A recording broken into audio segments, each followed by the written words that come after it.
Marami ang humihikayat sa akin na ipaliban muna ang aking expose habang hindi pa tapos ang COVID-19 pandemic. Huwag ko daw muna guluhin ang ginagawa ni Francis Leo Marcos sa pamimigay ng bigas at iba pang tulong sa mga mahihirap. Milyon-milyong piso na daw ang ipinalabas ni Norman Mangusin, ang kanyang tunay na pangalan, sa pinimigay na bigas at iba pang tulong sa iba't ibang lugar. Hayaan ko lang daw muna si Norman Mangusin sa kanyang charitable activities. Kahit anuman daw ang kanyang pagkatao at kahit saan man daw nanggaling ang pera na ginagasto niya, ang mahalaga daw ay nakakatulong si Norman Mangusin sa panahon na ito. You have to give it to Norman Mangusin. Mukhang na-perfect niya ang modus operandi sa kanyang pangbudol-budol. Marami talaga ang naniwala na siya ay isang bilyonaryo at tumutulong sa panahon ng krisis.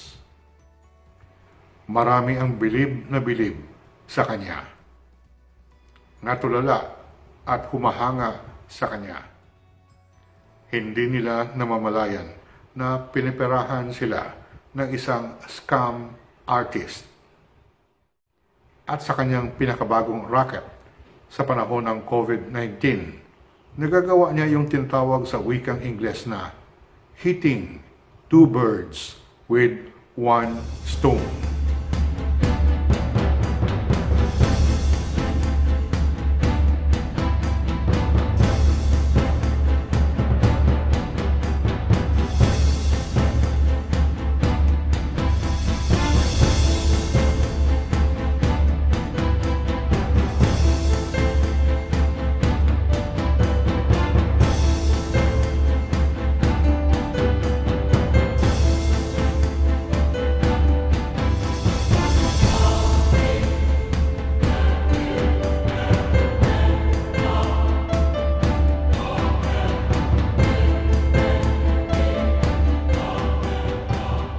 Ako po si Manuel Boy Mejorada na magbibigay na naman ng karagdagang kaalaman tungkol sa pinakabagong racket ni Norman Mangusin, or better known as Francis Leo Marcos.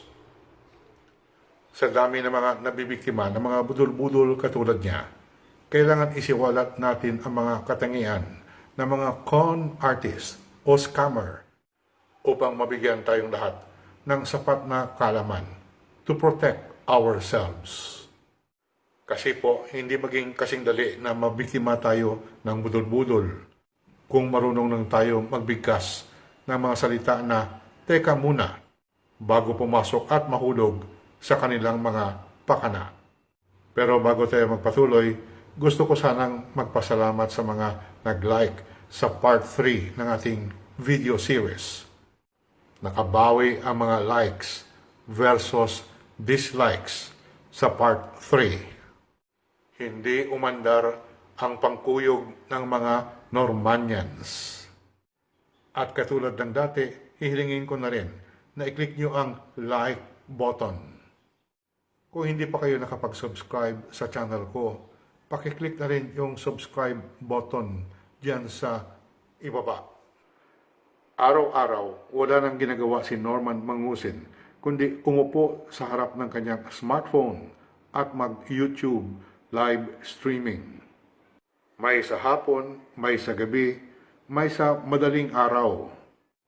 Wala namang laman ang kanyang mga sinasabi. Puro lang drawing ng kunwari patuloy na pagdating ng bigas at pagkain sa mga nangangailangan. Pero kahit isang totoong pagdating ng tulong, wala namang nakikita ang kanyang mga tagahanga. Basta na lang at naniniwala sila sa mga sinasabi ni Norman Mangusin.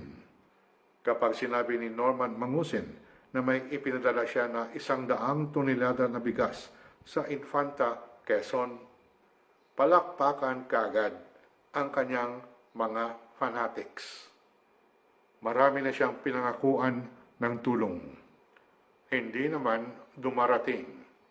Naluto na talaga ang kanilang kaisipan sa mga kasinungalingan ng pekeng Marcos na ito. Marami ang nautuan na magbigay ng donasyon na cash kay Norman Mangusin sa pamagitan ng Super Chat sa YouTube live streaming. Akala ng mga generous yung mapagbigay na mga tagahanga niya. Umaambag sila sa ginagawa ni Norman Mangusin na pagtulong sa mga nangangailangan. Hindi nila alam, high-tech na ngayon ang dating nagbebenta ng pekeng gold bar. Super Chat. Yan po ang tawag sa bagong feature sa YouTube live streaming kung saan maaring magbigay ng donasyon na pera ang isang nanonood sa channel. Nagbibiro lang pala. Nagulat ako. Ito kasi message niya eh. Makikita niyo po yan sa top right side ng screen na may iba't ibang kulay. Habang nakikipag-ugnayan ang host ng isang vlog sa kanyang mga viewers, may mga generous na tao na nagbibigay ng pera gamit ang kanilang credit card. In the case of Francis Leo Marcos, karamihan sa mga nagsusuporta sa kanya ay mga Pilipino na nasa abroad. Mga magandang loob na tao na gustong makatulong.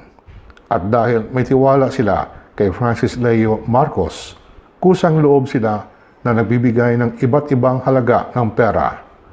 In euro, US dollar, dinar, yen, at marami pang currency. Natutuwa siyempre si Norman Mangusin. Patok na patok ang kanyang scam. Akala ng mga viewers niya nakakatulong sila sa kapwa. Subalit hindi naman talaga pumupunta sa tulong ang pera. Sa bulsa ni Norman Mangusin lahat nahuhulog.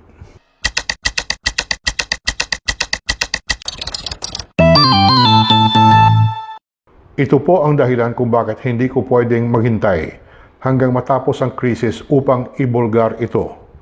Nangyayari na ang scam mula pa noong isang buwan.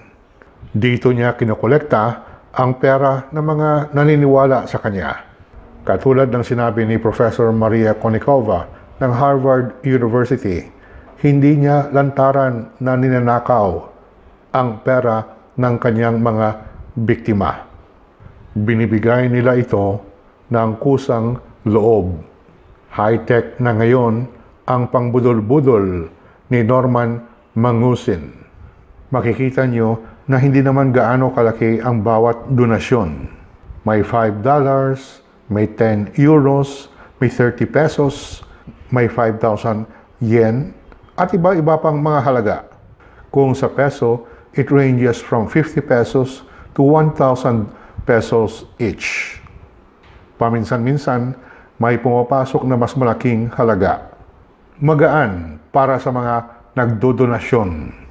Hindi masakit sa bulsa. Iniisip nila na maliit lang naman na halaga. Pero malayo ang marating sa pagtutulong. Yun ang nasa isip nila. Sa bawat live stream ni Norman Mangusin, let's say na makakolekt lang siya ng average of 100 pesos mula sa 500 tao. Meron na siya kaagad ng 50,000 piso, 50,000 pesos. Napakadali magpera, di ba? Ito ang dahilan kung bakit ilang beses bawat araw na nagla-live streaming si Norman Mangusin. Tinatiming niya sa iba't ibang time zones sa buong mundo. Target niya kasi ang mga Pilipino na nasa ibang bansa, sa Amerika, sa Europa, sa Middle East, at kahit na sa Asia. Teka nga, akala ko ba super yaman itong si Francis Leo Marcos?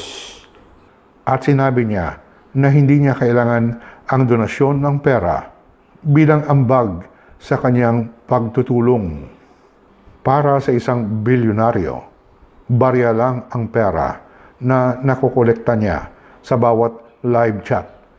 Hindi ba kayo nagtataka kung bakit binibigyan ng malaking panahon ni FLM ang magawa ng live chat bawat araw? Wala namang siyang sinasabi, kundi daldal at magyabang ng magyabang. Inaaliw niya lang ang kanyang mga viewers. Kinikiliti, pinapandaran ng kanyang mga kwento na puro drawing. Kung sa wikang Ingles, tall tales. In fairness to Francis Leo Marcos, effective yung brand marketing niya. Yan ang tawag sa advertising, brand marketing. Gumawa ka ng mensahe upang tanggapin ng mga tao na parang kanila na rin. Hindi lang pala sa Facebook at YouTube ang marketing offensive at pang-racket ni FLM. Pati na rin pala ang TikTok. Pinasok na niya. Wala akong TikTok account. Pero may nagpadala sa akin ng mga screenshot ng kanyang TikTok accounts kung saan niya pinapatuloy ang kanyang panloloko. Sabi sa akin ng mga kaibigan ko, ang TikTok ay para sa mga magaling sumayaw o kumanta upang i-showcase ang kanilang talents. Hindi naman sumasayaw si FLM. Hindi naman siya kumakanta. Pinapakalat niya lang sa TikTok ang kanyang panloloko. Believe ako. More than 90,000 followers na siya doon. Walang patawad talaga si FLM. Sa bawat pagkakataon na makapag-scam, talagang walang pag-aatubili na umaatake. Hindi lang po sa super chat ang kanyang racket sa YouTube, kundi pati na yung monetization na tinatawag.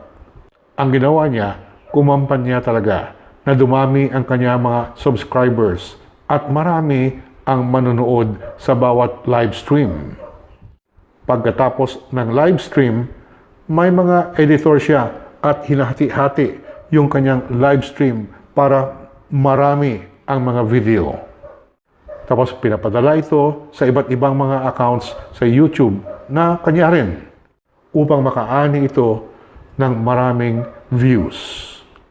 Siyempre, sa bawat view, pera ang kapalit noon. Magkano na kaya ang na-scam ni FLM sa panahon nitong COVID-19 pandemic? Kung totoong nag-fundraising siya upang itulong sa taong bayan, dapat transparent siya. Dapat ipakita niya kung magkano ang napunta na sa bulsa niya. Ay, hindi pala, sa charitable activities. Mahalaga po ang tiwala sa ganitong paghingi ng ambag para sa charity. Pagpasok sa kanyang account, lumaho na ito at hindi na alam ng mga donor kung saan napunta ang kanilang pera. Hindi na nila alam kung nakarating talaga ito sa mga nangangailangan. Unti-unti po na lumalabas na puro empty promise itong ginagawa ni Norman Mangusin. Katulad po sa Barangay Santo Domingo sa Quezon City. Pinabula ni Norman Mangusin na nagpa-deliver siya ng isang truck ng bigas para sa Barangay Santo Domingo. Naniwala naman ang mga residente. Kaya kinailangan pa na magpalabas ang barangay officials ng isang clarification na may dumating nga na isang truck na bigas sa barangay. Pero hindi ito galing kay Francis Leo Marcos, kundi galing sa isang foundation ng Filipino-Chinese family. Nabisto na naman si Francis Leo Marcos. Diyan lang magaling si FLM ang pag-angkin ng hindi sa kanya. Bakit po napakaraming scam na hindi nare-report? May paliwanag diyan si Professor Maria Konnikova, isang Harvard University professor na naging resource person din natin sa video series na ito. Why do so many cons o scam go unreported? Bakit daw napakaraming kaso ng budol-budol na hindi nga nai-report sa ating kapulisan. Ito po ang sabi niya. 1. We often don't want to acknowledge to ourselves that we've been conned.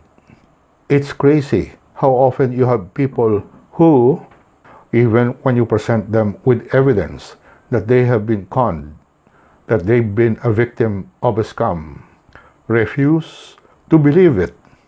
Ayaw talaga nilang maniwala na na-scam sila. Ito po ang sabi ni Professor Konekova. The other thing is, even if we realize that we have been scammed, we often don't want to let other people know that we've been scammed because we're embarrassed. Ayaw po natin na malaman ng ibang tao dahil nakakahiya po. Nakakaloko nga, pero may mga tao, katulad ngayon sa panahon ng COVID-19, na ayaw maniwala na biktima sila ng scam. Kahit ipakita mo pa ang ebidensya. Mahabang usapan pa po ito ang issue tungkol kay Francis Leo Marcos or Norman Mangusin in real life. Susuriin natin ang panaliliksik ng mga psychologists tungkol sa pag-unawa kung bakit ang mga katulad ni Norman Mangusin ay patuloy pa nakakapangloko. Abangan niyo po ang part 5 ng ating investigative report. Ako po muli si Manuel Boy Mejorada na nag-uulat mula dito sa home quarantine sa Metro Manila. Maraming salamat po sa patuloy niyong panonood sa mga videos ko.